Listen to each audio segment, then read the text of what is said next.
نحمده ونستعينه ونستغفره ونؤمن به ونتوكل عليه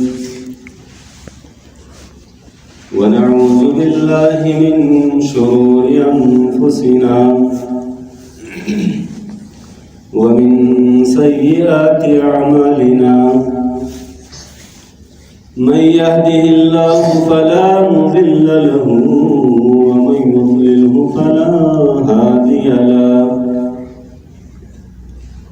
ونشهد أن لا إله إلا الله وحده لا شريك له لا ضد له ولا ند له ولا مثل له ولا مثال له ونشهد أن سيدنا ومولانا محمدا عبده ورسوله أما بعد فأعوذ بالله من الشيطان الرجيم بسم الله الرحمن الرحيم وأما من خاف مقام ربه ونهى النفس عن الهوى فإن الجنة هي المأوى وقال النبي صلى الله عليه وسلم كن في الدنيا كأنك غريب أو عابر السبيل يا رب صل وسلم دائما أبدا على حبيبك خير خلق كلهم اللهم صل على محمد وعلى آل محمد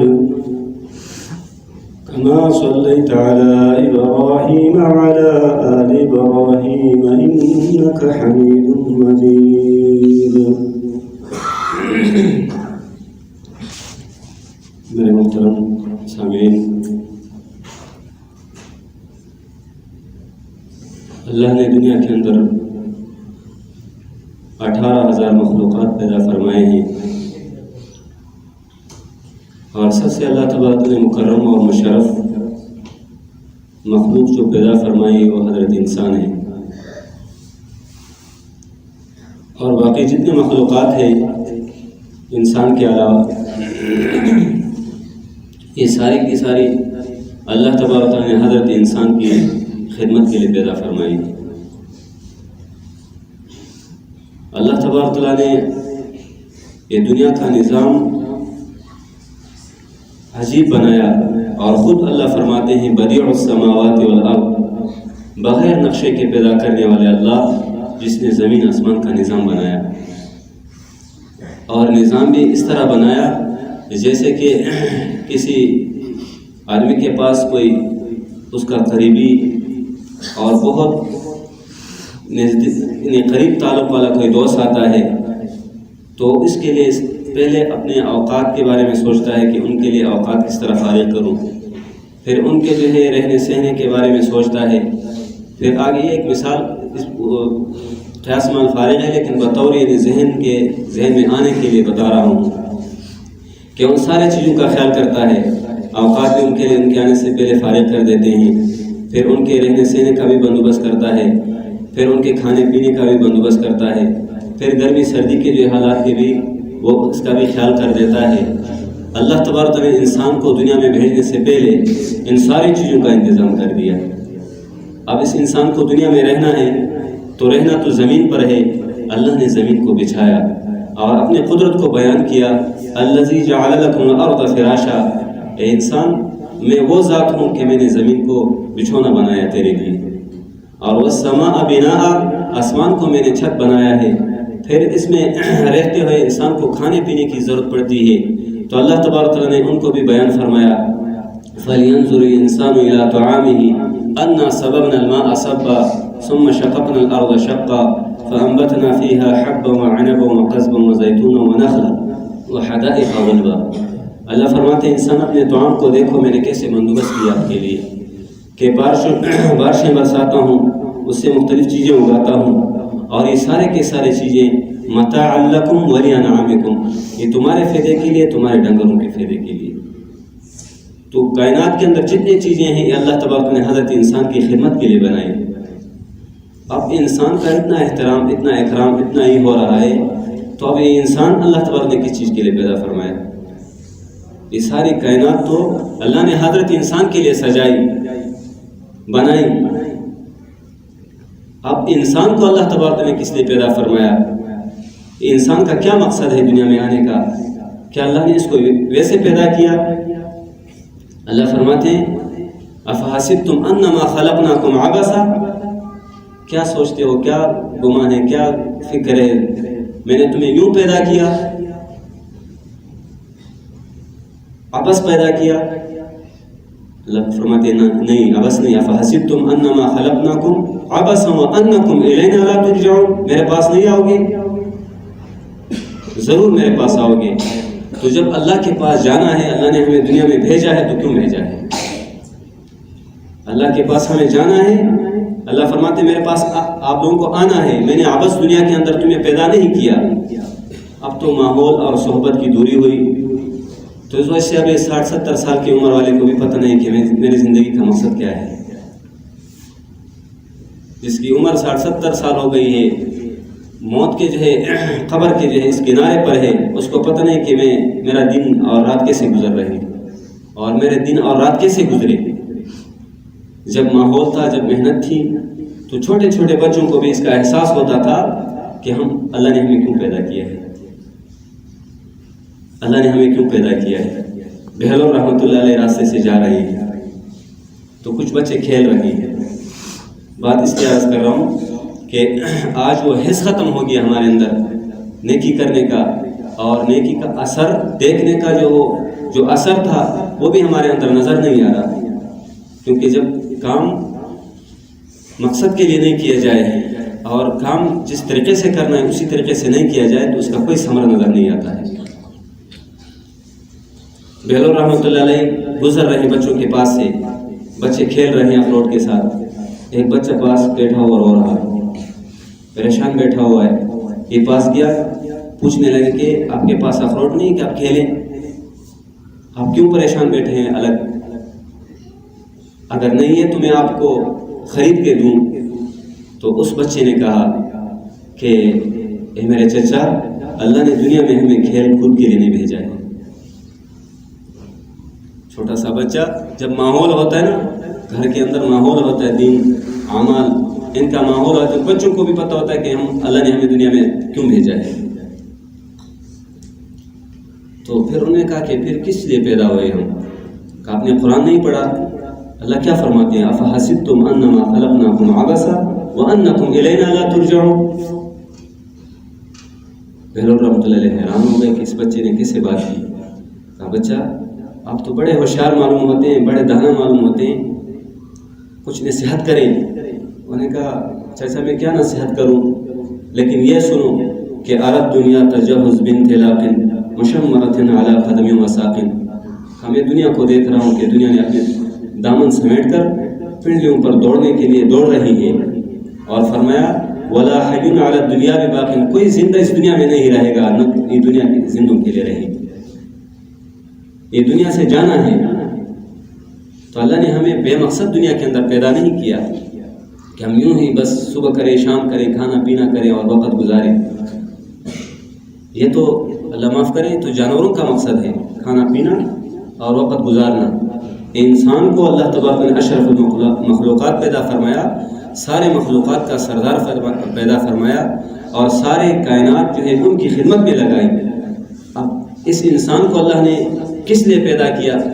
تو اس کو بھی اللہ تبارک نے کلام پاک کے اندر واضح طور پر بتایا، ما خلقت الجن والانس الا لیعبدون، میں نے جن اور انس کو پیدا ہی نہیں کیا، اللہ فرماتے ہیں، لیکن مگر اپنی عبادت کے لیے، اپنی عبادت سے ابن عباس اپنے یعبدون کا معنی یعرفون سے فرماتے ہیں، اپنی معرفت حاصل کرنے کے لیے کہ میں کون ہوں، میں وہ ذات ہوں کہ زمین آسمان کو پیدا کرنے والا، اور وہ ذات ہوں قل اللہم مالک الملک تؤتی الملک من تشاء، میں بادشاہوں کا بادشاہ ہوں، جس کو چاہوں بادشاہ دے دوں، جس سے چاہوں بادشاہ کو چھین لوں۔ وتعز من تشاء وتذل من تشاء، جس کو چاہوں عزت دوں، جس کو چاہوں ذلیل کروں۔ ایک صحابی فرماتے کہ اللہ کے نبی نے فرمایا کہ اللہ کے نبی نے میرے سے فرمایا اے غلام، میں چند باتیں عرض کرنا چاہ رہا ہوں، ان کو یاد کرو اور مفہوم بتا رہا ہوں۔ فرمایا کہ سارے کے سارے لوگ مل کر کوئی کسی کو عزت دینا چاہے، میرا اللہ نہ چاہے تو کوئی کسی کو عزت نہیں دے سکتی۔ سارے کے سارے لوگ مل کر کسی کو ذلیل کرنا چاہے، میرا رب نہ چاہے تو کوئی کسی کو ذلیل نہیں کر سکتا۔ اللہ تبارک نے دنیا کا نظام بنایا اور خود فرمایا تلک الایام نداولها بین الناس، یہ دنیا کے ایام میں الٹ پلٹ کرتا ہوں لوگوں کے درمیان، کسی کو ہنساتا ہوں، کسی کو رلاتا ہوں، کسی کو غم، کسی کو خوشی، کسی کو صحت، کسی کو بیماری۔ اور انہ هو اضحک وابکی، اللہ ہی رلاتے ہیں، اللہ ہی ہنساتے ہیں، کسی کو خوشی دے کر وہ ہنستا ہے، کسی کو جو غم دے کر وہ روتا ہے۔ یہ دنیا کی زندگی اللہ فرما رہے ہیں تبارک الذی بیدہ الملک وہو علی کل شیء قدیر، برکت والی وہ ذات جس کے دس اور قدرت کے اندر ساری کائنات ہے۔ اور فرمایا میں نے دنیا کے اندر جو زندگی دی ہے یہ کس لیے دی ہے؟ لیبلوکم ایکم احسن عملا، کہ میں تمہیں آزماؤں کہ تم میں سے کون اچھا عمل کرتا ہے۔ ہم تو دنیا کے اندر مال کے جو ہے اس میں لگے ہوئے فکر کے اندر کہ مال آ جائے عزت آ جائے گی، عہدہ آ جائے گا عزت آ جائے گی، یہ سارے چیزوں کے ہوتے ہوئے اللہ جس کے جو ہے ناکامی کا فیصلہ کرے تو بادشاہوں کو بھی اللہ نے ناکام کر کے دکھائے ہیں۔ اور قرآن گواہ ہے، تاریخ گواہ ہے کہ بڑے بڑے نامور بادشاہ گزرے ہیں، اللہ نے ان کو ذلیل کر کے ایک چھوٹی سی مخلوق سے ان کا جو ہے موت واقع کیا جس کو مچھر کہا جاتا ہے۔ نمرود اپنے آپ کو کچھ کہتا تھا اور انہوں نے خدائی کا دعویٰ کیا تھا، لیکن جب اللہ تبارک تعالیٰ نے ان کو ذلیل کرنے پر آئے تو ابراہیم علیہ السلام کو اللہ نے موت کے نقشوں میں بچایا، موت کے نقشوں میں بچا کر دکھایا۔ ان کو اللہ تبارک نے سارے سہولتوں کے اندر، سارے جو ہے موت سے بچو کے حفاظت کے جو ہے اسباب کے اندر اللہ نے ان کو موت دے کر ذلیل کر کے دکھایا۔ اللہ ہے، اللہ کرے کہ ہمارے تعلق اپنے رب سے جو ہے وہ بن جائے، جڑ جائے۔ آج ہے کہ کسی نہ کسی کے ساتھ تعلق ہے، اس کے ناراضگی پر اس کو خفگی ہوتی ہے، اس کو اثر اس کا دل پر اس کا اثر ہوتا ہے، دوست سے خفا ہو جائے اس کو اس کا اثر محسوس ہوتا ہے، لیکن اللہ تبارک تعالیٰ ہم سے ناراض ہے، اس کا اثر ہمارے دل پر محسوس نہیں ہو رہا۔ میرا بھائی تو جتنے تعلقات ہیں، تعلقات کے پیچھے جو اللہ تبارک نے جو رشتے قائم کیے تو اللہ نے کیے ہیں۔ باپ رشتے کا کس نے بتایا؟ اللہ نے بتایا۔ اللہ نے انبیاء علیہ السلام کے طریقے ہمارے سامنے کیے اور ان کے زبان سے جو ہے ہمیں یہ چیزیں بتائی کہ یہ باپ ہے اور اسی طریقے سے یہ باپ بنے گا، یہ نکاح کریں گے اور پھر جو ہے جو شرعی طریقہ بتایا ہے اس کے بعد یہ باپ بنے گا۔ اگر اس کے علاوہ جو منہ کالا کرے تو وہ کسی کا باپ بن سکتا ہے؟ اس لیے اللہ تبارک نے نظام دیا ہے، نظام، اور جو اس نظام اور قانون پر چلے گا اللہ اس کو کامیاب کرے گا، جو اس نظام کے جو ہے خلاف چلے گا اللہ اس کو برباد کرے گا۔ اللہ تبارک کی کہاں کسی کی کمی نہیں ہے، قحط الرجال نہیں ہے۔ اللہ فرماتے ہیں وَيَسْتَبْدِلْ قَوْمًا غَيْرَكُمْ وَلَا يَكُونَ أَمْثَالَكُمْ، تم نہیں کرو گے تو تمہیں میں بدل دوں گا، ختم کر دوں گا، اور قومیں آئیں گی، اور لوگ آئیں گے، وہ میری عبادت کریں گے، وہ میری عبادت کریں گے۔ تو میرا بھائی بزرگوں دوستو، اصل جو ہے مقصد یہ ہے ہمارے دنیا میں آنے کا کہ ہم اپنے اللہ کو پہچانیں، ہم اللہ کو پہچانیں۔ آپ 10 روپے آج ہم نے پہچان لیا ہے، 10 روپے، 100 روپے کا نوٹ ہم نے پہچان لیا ہے۔ بچے سے 100 روپے کا نوٹ گم ہو جاتا ہے، باپ بھی پریشان ہو جاتا ہے، ماں بھی پریشان ہو جاتی ہے، بچے خود بھی پریشان ہوتا ہے۔ انہوں نے پہچانا ہے اس کو کہ اس پر اتنا کچھ میں لے سکتا تھا، اس پر اتنا سفر میں کر سکتا تھا، حالانکہ اس پر سفر کرنا، کوئی چیز لینا کھانا یہ بھی یقینی نہیں ہے۔ جب اللہ چاہے گا تو اس سے فائدہ اٹھا سکے گا، نہیں چاہے گا تو اس سے فائدہ نہیں اٹھا سکتا ہے۔ مال اور دولت سے انسان کو وہ چیزیں نہیں ملتی جو وہ چاہتا ہے، اس سے تو وہ چیزیں فرماتے ہیں مال اور مال والوں سے وہ نہیں ہوگا جو مال اور مال والے چاہتے ہیں، ان سے وہ ہوگا جو میرا اللہ چاہتا ہے۔ کوئی مال والا یہ چاہتا ہے کہ میرا باپ مر جائے، وہ کہتا میں پورا جو ہے مال اس پر لگا لوں گا لیکن اس کو زندگی ملے، لیکن اللہ نے جب موت کا فیصلہ کیا تو اس کو زندگی مل سکتی ہے۔ اب جو ہے بیماری اللہ تعالیٰ نے جس کو بیمار کیا ہے تو یہ مال اس بیماری کو دور کر سکتی ہے، جبکہ اللہ نہ چاہے تو ما تشاءون الا ان یشاء اللہ رب العالمین، ہوگا وہ جو میرا اللہ چاہتا ہے۔ اس لیے اپنے دل کے اندر اس عقیدہ کو پختہ کیا جائے کہ کرنی دھرنی والی ذات میرے اللہ ہے، میرا اللہ ہے، اور اس کو بار بار اللہ کی عظمت کو بیان کیا جائے، اللہ کی عظمت کو آج پیسوں کو ہم نے اتنا بولا ہے، چھوٹا بچہ، گود کا بچہ، اس کو آپ 10 اور 20 روپے دے تو وہ تمیز کرتا ہے، اتنا ہم نے بولا ہے پیسوں کا۔ مال کا ہم نے اتنے تذکرے کیے کہ ماں کتنی شفیق ہوتی ہے، لیکن کسی ماں کے ایک گلاس کے جب وہ دیکھتی کہ بچے نے توڑ دیے تو وہ تھپڑ لگاتی بچے کو، لیکن یہی بچہ یہ فجر کے جو ہے اذان ہو گئی ہے، منادی نے بلایا حی علی الصلاۃ حی علی الفلاح الصلاۃ خیر من النوم، اس کے باوجود یہ ماں دیکھ رہی کہ بچہ سو رہا ہے، اس کو فکر ہو رہی ہے، اس کے تذکرے نہیں ہیں، ایمان اور اعمال کے تذکرے نہیں، اس لیے مال کے جو ہے ضائع ہونے پر پریشان ہوتے ہیں ہم، لیکن نماز ضائع ہونے پر ہم، اسی طرح اعمال کے رہنے سے ہمارے دل کے اندر کوئی پریشانی نہیں آتی ہے، لیکن مال کے نقصان پر ہمیں پریشانی، ڈپٹی میں تاخیر ہو جائے پریشان ہو جاتے ہیں، لیکن نماز میں تاخیر ہو جائے پریشان ہوتے ہیں۔ کسی نمازی کو آپ نے یہ سنتے ہوئے نہیں سنا ہوگا کہ وہ کہیں کہ میں ڈپٹی میں اس لیے تاخیر سے گیا کہ میں نماز کے لیے گیا تھا، لیکن یہ ہر آدمی سے آپ سنیں گے کہ نماز میں تاخیر اس لیے ہوئی کہ میں دکان میں تھا، میں فلاں نماز میں اس لیے سستی ہے، جماعت میں اس لیے نہیں گیا کہ میں فلاں جگہ گیا تھا، کوئی یہ نہیں کہتا کہ میں فلاں جگہ اس لیے نہیں گیا تھا کہ میں جماعت میں گیا تھا، مطلب میں نماز کے لیے گیا تھا۔ تو میرا دوستو، دنیا کی چند دن زندگی ہے، گزر جاتی ہے اور گزر جائے گی، یہ زمین آسمان میں وہ حضرات دیکھیں کہ ان حضرات کے دیکھنے کے لیے پوری کائنات ترستی تھی، ان کو کہا جاتا ہے محمد عربی صلی اللہ علیہ وسلم، اس نے کیسی زندگی گزاری، دنیا کے اندر آ کر کیسی زندگی گزاری، وجہ کائنات تھے، وجہ کائنات، اللہ نے ایسے نوازا تھا ان کو کہ انگلی اٹھائی تو چاند ٹکڑے ہو گئے، درخت کو اشارہ کیا، درخت نے اپنے تنوں کو کاٹ کر زمین کو پھاڑ کر پاس پہنچا۔ ایک مرتبہ ایک جگہ آرام فرما رہے تھے تو دور سے ایک درخت دوڑتے ہوئے آئی اور آ کر اللہ کے حبیب علیہ السلام پر جھک کر واپس گئی۔ صحابی جب اللہ کے نبی جو ہے آرام کے بعد صحابی نے کارگزاری سنائی کہ یا رسول اس طرح ماجرا ہوا، کئی درخت کئی دنوں سے کتنے سالوں سے اللہ سے رو رو کر مانگتی تھی کہ اللہ اپنے حبیب کی زیارت کرا دے، اللہ نے اجازت دی، انہیں زیارت کر کے چلی گئی۔ اور حسن جمال کیا کہنا کہ ان کو اللہ نے کیسے جو حسن دیا تھا، کیسے حسن دیا تھا۔ حسن بن ثابت رضی اللہ عنہ فرماتے ہیں احسن منک لم تر قط عینی واجمل منک لم تلد النساء، فرمایا آپ جیسے حسین کسی ماں نے دیکھا نہیں اور آپ جیسے حسین کسی ماں نے جنا بھی نہیں، اور اللہ نے تجھے ایسے پیدا کیا جیسے تو چاہ رہا تھا۔ ہم عائشہ رضی اللہ عنہ کو حسن بیان کرتی ہے، فرماتی ہیں لنا شمس وللآفاق شمس، ایک میرا سورج ہے، ہمارا سورج ہے، ایک آسمان کا سورج ہے، فرمایا میرا سورج جو آسمان کے سورج سے زیادہ خوبصورت ہے۔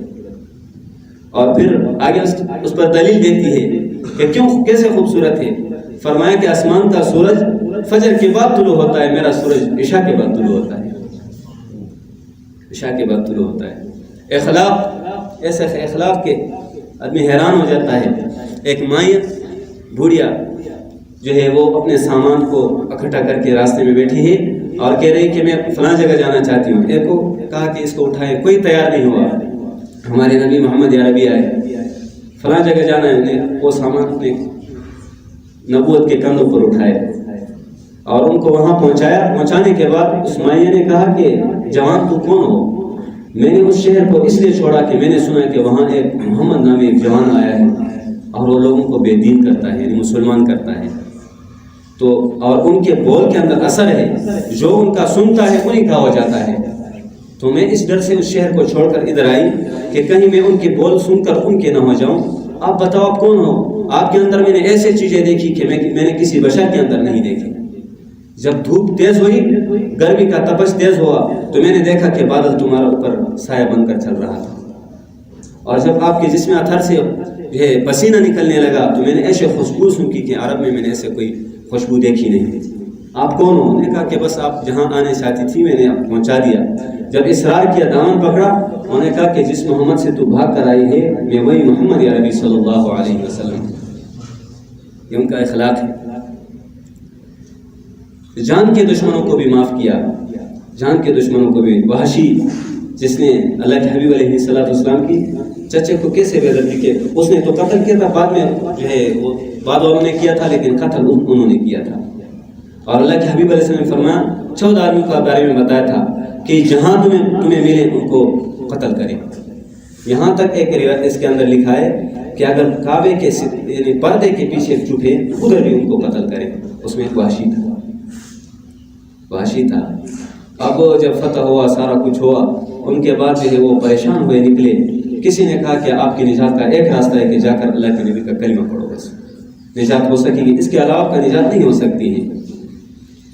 انہوں نے نقاب باندھ کر چھپ کے آئے اور یکایک جو ہے اللہ کے حبیب علیہ السلام کی مجلس میں پہنچے، اور پہنچتے ہی کلمہ پڑھا۔ بخاری کی روایت ہے کہ جب انہوں نے کلمہ پڑھا اور جب کلمہ اللہ کے نبی نے سنا اور التفت الی، ان کی طرف دیکھا اللہ کے نبی نے، فرمایا انت وحشی، آپ وحشی ہو؟ اب انہوں نے کہا ہاں میں وحشی ہوں۔ اللہ کے حبیب علیہ السلام اب دیدہ ہوئے اور فرمایا بتاؤ تو نے میرے چچے کو کس طرح قتل کیا تھا؟ قصہ سنا۔ کئی سال کے بعد جب قصہ سنانے لگے، صحابہ پاس ہوئے، سارے روئے۔ رونے کے بعد اللہ کے حبیب فرمانے لگے کہ وحشی تیرا اسلام قبول ہے، میرے سامنے نہ بیٹھنا، میرے کو چچے کی یاد ستائی۔ اب اللہ کے حبیب یہ بھی کر سکتے تھے کہ ان کو قصاص کرو، ان کو نے میرے چچے کو قتل کیا تھا، لیکن رحم اندر، شفیق اتنا کہ جان کے دشمن کو بھی معاف کر دیا۔ جان کے دشمن کو بھی آج معاف کرنا ہمیں آتا نہیں ہے۔ دلوں کے اندر وہ گن لے کر ذکر بھی کرتے ہیں، فکر بھی کرتے ہیں، نمازیں بھی پڑھتے ہیں، یہ کہاں قبول ہوگی؟ آدمی دوائی بھی کھائے اور ساتھ جہاز بھی کھائے تو اس کا علاج ہو سکے گا؟ کبھی بھی نہیں ہو سکتا ہے، جتنے بڑے ڈاکٹروں کے پاس کیوں نہ جائیں۔ ایک طرف جو ہے بغض سے بھرا ہوا دل ہے، حسد سے بھرا ہوا دل ہے، کینے سے بھرا ہوا دل ہے، غیبت سے جو ہے بھرے ہوئے مجلسیں ہیں، اور ہم کہتے ہیں کہ اللہ کا معرفت نصیب ہو جائے اور اللہ کی اس مزاج جو ہمارے دل پر جاری ہو جائے، قلب ہمارے اس مزاج کے جو ہے نام مبارک سے جو ہے منور ہو جائے، ہو نہیں سکتا۔ اللہ کے حبیب علیہ السلام نے معاف کرنا سکھایا ہے، معاف کرنا سکھایا ہے۔ ہمارے حضرت فرماتے ہیں کہ نیک آدمی وہ نہیں کہ تہجد پڑھے، سارے کچھ ایک اعمال کرے، یہ تو اپنی جگہ پر ہے۔ نیک آدمی، صالح آدمی وہ ہے کہ کسی کے پریشانی کو دیکھ کر پریشان ہو جائے اور جتنے اس کی بس میں ہے اس وقت تک وہ اس کے ساتھ رہے، جہاں تک وہ چل سکتا ہے۔ ہم تو کسی کو پریشان دے کر خوش ہوتے، یہ اچھا ہوا کہ اس طرح ہوا، یہ بڑا جو ہے اس طرح تھا، 100 باتیں اس کے پیچھے کرتے۔ میرا اس دوستوں بات ہی چلے کہ اللہ کے حبیب وسلم کے اخلاق، جان کے دشمن کو بھی معاف کیا۔ عزت کتنی بڑی چیز ہوتی ہے دنیا کے اندر، ساری چیز آدمی اپنی عزت کے لیے کرتا ہے، عزت پر جو ہے داغ لگانے والے کو بھی معاف کیا ہے۔ عبداللہ بن ابی کے بارے میں آتا ہے، عبداللہ بن ابی یہ کون ہے؟ رئیس المنافقین، سارے منافقوں کا سردار تھا، سارے منافقوں کا سردار تھا، اور یہ اس طرح تھا کہ اللہ کے نبی کے پیچھے پہلے صف میں نماز بھی پڑھتا تھا، نماز بھی پڑھتا تھا، اور نماز تو چلو نماز تو ماحول تھا، جہاد کے اندر بھی جاتا تھا، جہاد کے اندر بھی جاتا تھا، لیکن اللہ کے حبیب علیہ السلام کی جو قدر نہیں کی۔ اور ایک موقع پر انہوں نے کیا کیا کہ موقع مل کر انہوں نے اللہ کے حبیب علیہ السلام کی اہلیت پر تہمت لگایا، اور جب آخرکار جب دنیا سے جانے لگے تو اپنے بیٹے سے کہا کہ میرا جنازہ اللہ کے حبیب پڑھائیں گے اور ان سے ان کا کرتبی لے آئیں۔ اب جب وہ فوت ہو گئے تو بیٹا اللہ کے نبی کے پاس آیا کہ یا رسول اللہ، میرے باپ نے وصیت کی ہے کہ جنازہ بھی آپ پڑھیں گے، آپ اپنا کرتا دے دیں۔ اللہ کے نبی نے اپنا کرتا اتارا ان کو دے دیا۔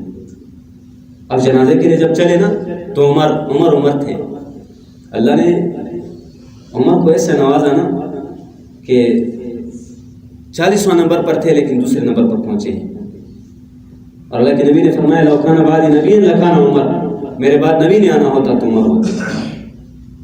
تو عمر نے کہا یا رسول کیا کر رہے ہو، یہ تو منافق ہے، یہ تو وہ بدبخت ہے جس نے ہم عائشہ پر تہمت لگائی ہے، اور وہ کیسے فضا بنی تھی کہ اللہ کے حبیب علیہ السلام پریشان ہوئے، اتنے پریشان کہ صحابہ کو بلائے، سب کو بلا کر فرمانے لگے کہ بتاؤ میرے صحابہ عائشہ کے بارے میں کیا کہتے ہو.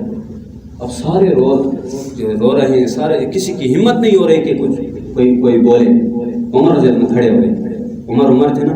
18 آیاتیں ایک روایت کے اندر آتا ہے، ایک کے اندر 27 آتے ہیں کہ یہ عمر رضی کے رائے پر اللہ نے نازل فرمائی. صرف عمر رضی کے رائے اس پر عمر رضی نے بات کی، اللہ تعالیٰ نے آیت نازل کی. تو ایک یہ آیت ہے.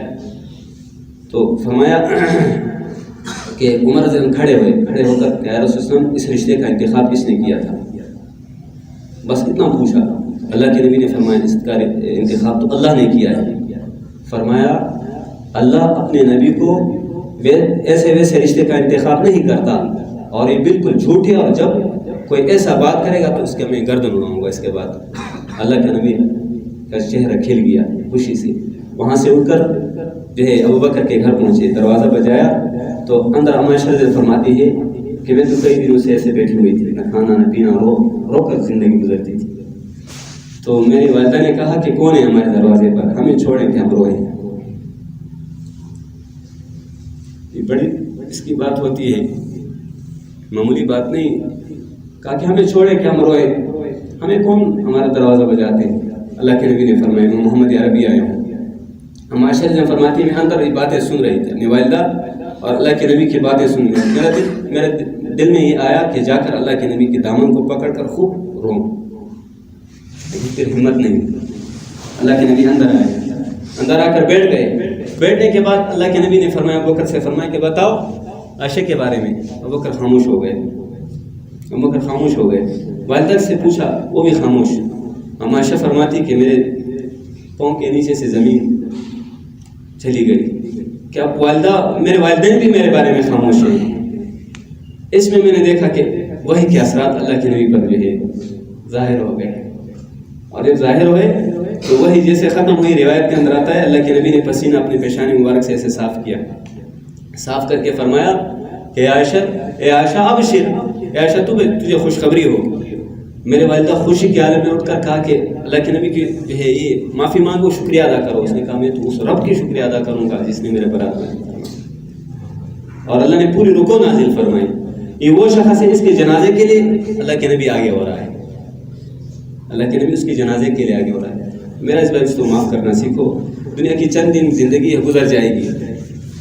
قبر ہے، حشر، اللہ کے سامنے جانا ہے. اللہ کے سامنے جائیں گے نا، اللہ یہ نہیں پوچھے گا کہ تو نے کتنا مال کمایا تھا، یہ پوچھے گا کس طرح کمایا تھا، کہاں لگایا تھا، زندگی کہاں گزاری تھی. نماز ہے ہمارا، نماز کے اندر ہم کیسے پڑھتے، خوش و خضوع کی نماز کہاں ہے. اللہ نے فرمایا قد افلح المؤمنون الذین هم فی صلاتهم خاشعون. خشوع والی نماز وہ والے کامیاب ہیں. ہم تو نماز کے اندر اللہ معاف کریں سوچ ہماری کہاں ہوتی ہے. ذکر میں بیٹھتے ہیں تو ذکر میں دھیان نہیں جمتا ہے. ساری چیزیں بس خانہ پوری کے درجے میں ہیں. تو یہ خانہ پوری کے درجے میں کرتے کرتے موت آئے گی تو آگے کیا ہوگا؟